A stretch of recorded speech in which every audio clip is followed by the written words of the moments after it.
I found my birth parents, but they rejected me, and now I'm blaming my aunt for pushing me into contacting them. I'm an adoptee, so when I turned 18, I went to look for my birth parents, but when I turned up at their house, they refused to speak to me and said, "What makes you think we want to know you? Go away." It was so hurtful, and now I regret ever trying to speak to them. I love my family, and I know it was hard for them knowing that I was hunting for my birth parents, but can you blame me for wanting to know where I came from? I spoke to my foster home and they helped me find their address.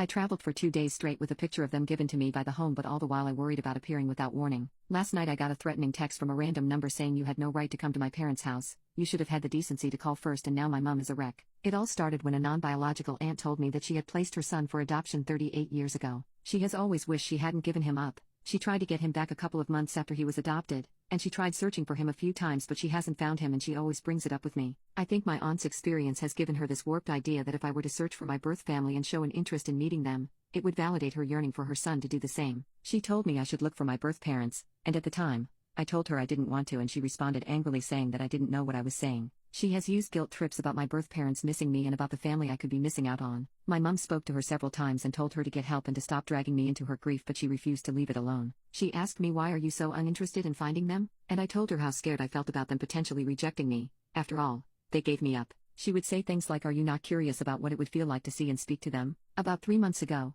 before I decided to go on my trip, there was an incident that left our family in a really awkward and unsettled state. I was at lunch with my parents, sister and aunt, who couldn't help but mention the whole birth parents issue to me for the millionth time. I tried to ignore her and carry on other conversations, but she kept bringing it up, and it was visibly upsetting my parents. She was asked to stop by my mom and other family members, and finally, I got so tired of her pressing the issue, that I told her that finding my birth parents wouldn't bring her son back and to leave me alone. I also said that she needs to stop linking my history with her son because she's setting herself up for more heartache, and it doesn't make any sense. Of course, I reflected and ended up doing the thing I was against, and I was proven right. They don't love or want me. Last night I managed to find my aunt's son, but now I'm questioning whether or not I should share his address with her. What if she rejects her the way my birth parents rejected me?